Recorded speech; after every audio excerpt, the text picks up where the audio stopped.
Good morning and welcome to Behind the Screen. I am JM.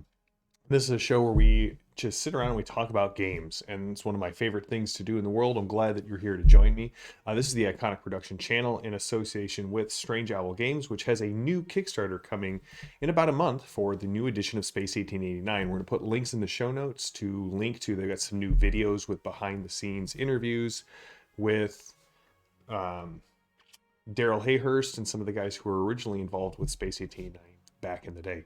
Good morning, Padre and John Doom. John, who got the first comment in today. Known Transhumanism Part 2 will be this Thursday. Today, I have a bunch of after-action reports that I thought I would just ease back into. I had took a weekend off and had some friends who came out. We played 2nd edition D&D for 4 days straight.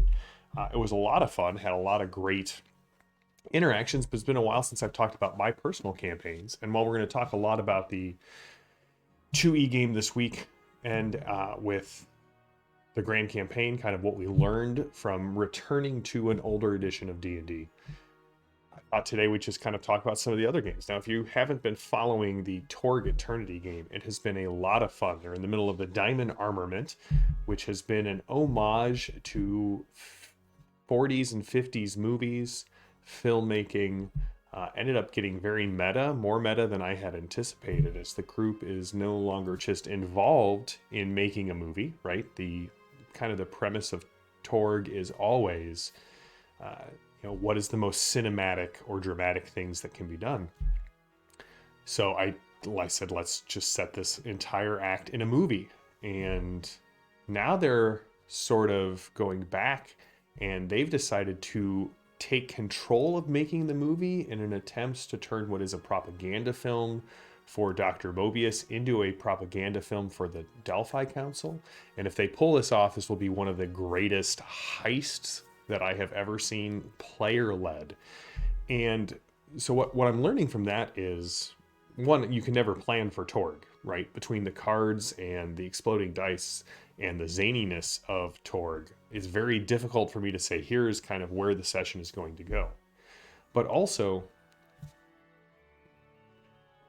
you have to let the players not just make choices, right? We sometimes as GMs, we like to obfuscate choices. Well, do you take the left-hand path or the right-hand path? I've only prepared one encounter, so it lies at the end of either.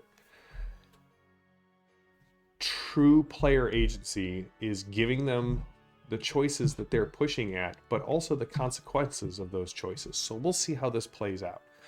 Again, I'm a big fan of the phrase, and I don't know where I picked it up. To whoever said this on the internet, well done. If you get to the end of a campaign, you got everything you wanted and didn't have to sacrifice anything for it, then you probably didn't have any agency along the way. So we're going to see how this plays out. They've set up some interesting things, but there's a lot of fallout happening about this. Tonight will be the next episode of that. Good to see it, Kirk. Hope you're doing well. And Padre, I'm glad that you enjoy these. I enjoy just reflexively taking a step back and thinking about games and kind of chatting with you guys. I want to do another campaign clinic in November, so we should definitely post some questions either here on this video in the chat or on the Iconic Patreon so that we can start getting together our questions from for the next campaign clinic. John Erna-Benny, great Fallout reference. I always enjoy having you in the chat. I'm looking forward to another Rifts game. Hopefully we'll get that in sometime in November, December. I'd like to see what happens in Lone Star. Excuse me. So my Jackals game reached a wonderful crescendo and then sadly had to go on hiatus as one of my players is really busy at school, and the group actually found their way into Ekiazaru, the twice cursed mansion of the Han, which if you go back and remember the original Behind the Screens all those months ago, this is episode 70. It's kind of insane to me that we've come this far this quickly. We were designing monsters for Ekiazaru, the shop to the Lukaraji, and the group is now entering into this tomb beneath the mountain. It's sort of my homage to Kalages and to Moria. Guess Kalages is an homage to Moria, so it's my homage of an homage. But we had to pause that. Becca, who's playing in the Tor game, has taken a slight hiatus from the Jackals game. So I started up, let me see if I can do this correctly. I practiced this morning in the mirror, the Forbidden Lands. And it's been interesting. We just made characters, had our first session last Wednesday.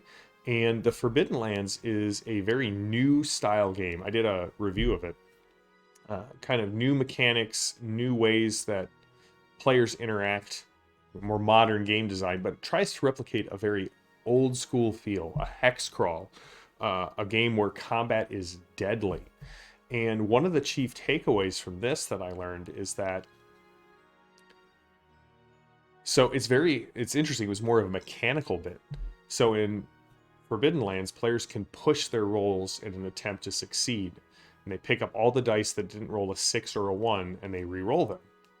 But all of those 6s get taken as, or all of those 1s, I apologize, get taken as damage after the fact. And so we had several players who kept pushing their rolls and they were thinking exhaustion, but it actually was getting them closer and closer to being broken where they would take a critical injury. And I think one of the players ended up getting slashed open, their mouth slashed open, and taking a penalty to a ton of skills for the next couple of days while it heals, because they had pushed so many rolls that one hit essentially took them out of the fight. But also they have a very dangerous magic system. There is a chance, albeit a small one, that every time you cast a spell, you could kill your character. And in order to power spells, you have to have willpower points, which you only get when you take damage or push a roll. So there's this give and take in Magic, and it's very dangerous. And I'm really very excited about seeing how this plays out. We're gonna play it for a couple of weeks, see if we like it, and if not, we'll try something else. The other game that I'm prepping right now, which if you guys are at all interested, I would be glad to do a short series of campaign prep videos. I'm prepping a Blackbirds game. Now, I know it's been cursed every time I've tried to do a stream on Blackbirds, so hopefully we could do another one where there weren't mic echoes or construction noises, but I have fallen deeply in love with this game, and I am putting together sort of an urban intrigue game, leaning into like some vampire tropes, some of the more gothic tropes, as well as political intrigue. So if you guys are at all interested in that, I could definitely do a couple of campaign prep videos. Yes, Mike Echoes that's why he has been banned from playing at my table, John. Padre says he actually got a group together to play Pathfinder for Savage Worlds. It's been fun. You're also trying to get a one-shot of Tor together for Halloween. How are you enjoying Savage Worlds Pathfinder? It is on my list of games to play, but I have not yet put that get that to the table. Although I did get some 6th gun trades for my birthday, and I've been reading through that, and now I'm really interested in getting Savage Worlds 6th gun role-playing game. If you haven't read that and you like Deadlands, you owe it to yourself to go track down the 6th gun and give it a shot. And last but not least, the last game that I've got going on right now was this big TPK weekend that I do. We call it the Total Party Con. It's our 7th year of getting people together and playing games. And this year I wanted to do something old school. We had just wrapped up a massive 2-year 13th Age campaign. And I mean, we've played Jackals and Infinity and 5th edition. And I wanted to do something a little bit different for this one. So I read through all of my 2nd edition stuff, and I created a patchwork world where all of the modules that I owned sort of existed in this vaguely Celtic landscape that I put together. And I let the players pick wherever they started, any one of the regions. And all I did was I threw together about 9 bounty boards, or nine bounties for a bounty lord. And that's what it started. And it was amazing. So first of all, to address the clown in the room, which if you've read the Witchlight book, you may get that obscure reference. Thaco's super easy. It's as easy as I remember it. It's not that difficult. I had a couple of people who were really concerned about it. I had explained it to them several times, and they didn't, they didn't grok it. And by the end of the first campaign, or the first combat, they were all on board for Thaco. They really enjoyed the agency of a sandbox game. They ended up picking up after several encounters and several missions, if you will. One of the major themes running through the region are tracking that down. And one of the other things that was interesting, a lot of people died. There were 20 player characters over the course of the weekend, including hirelings, and 9.5 of them were killed. There was no TPK. There were several almost party kills. And the group loved it for the emergent story. They didn't come to the table with a story. They knew their race, their class, and maybe one piece of history that kind of made it sense for them to get tied into the group. But the characters that emerged through the play were some of the most authentic and crazy characters that I've ever had at the table. And it was just a very joyful experience as the GM to watch them go through this. And one of the comments that came out of this that was really interesting, that I'm going to have to ponder more when it comes to maybe kind of an old school versus new school comparison. Again, I love modern games. I love old games. This is not a one is better, one is worse kind of thing. But one of the players commented that he found the game more exhausting in a good way than Pathfinder 2 or 13th Age. And what he meant by that is, like, in Pathfinder 2 or 13th Age, I'm always looking only at my character sheet to see what I can do. But with the second edition game, he rarely looked at his character sheet, and he was more often concerned with the environment and what the monsters were doing, what the people were doing, because he knew he could at least try anything. That was a really interesting thing to hear someone say, because that's, I think, a very interesting look at the differences between sort of an old school design and a new school design, where you have more of a descriptive system and more of a prescriptive system. But yeah, it was a ton of fun. So John Doom mentioned Halloween 3. That's the Pinnacle Halloween stream session, isn't that, John? Like, you'll have to put that in the chat, see if we can get some information on Halloween 3. Because if there's a Halloween 3 going on in the Pinnacle stream, we will definitely push it and raid their channel. So John is running Ron's Blessings Wagon Mound Incident on Thursday the 28th. Well, John, let me know when that goes live, because I will definitely not only tune in, but I'll bring all of Iconic with me. Rook, good to see you this morning. I'm sorry that you are fighting with Twitch. Padre's having a blast running Pathfinder Savage World. The group is having fun as well. You're running The Rise of the Rune Lords, and which I love that campaign. I bought the box set to go with my Pathfinder Savage Worlds. It was very refreshing and interesting to go back and re-see this through sort of fresh eyes. The other, this also came in. I'll be doing a review of this here in the near future. This is the Superpowers Companion for Savage Worlds. I've got a couple of reviews I want to get knocked out. We'll finish Transhumanism before we do that, but I'd like to do the Superpowers Companion review, and then I have a Chaosium product review that will be the same Thursday that John just mentioned. Yes, let's figure out how we can jump on and watch John Doom on the 28th. Padre said one of the biggest issues is figuring out what to do with the tracking of sin versus virtues and how to deal with the player's craziness. That's So Padre, I feel your pain. That 5th edition game that I mentioned that we were playing at the first 2 TPKs, the whole plot was the Dragon Emperor from several ages of the world ago had been released, thanks to Christopher, you know what you did, and was now gathering all of the dragons in hiding to take over the world again, because all of the dragons had sworn these powerful oaths on these magic items and were bound to the will of the Dragon Emperor. And so for the first time in almost 15 years of running Tanar, my homeworld, dragons were actually in play. For the longest time, they were assumed to have gone extinct.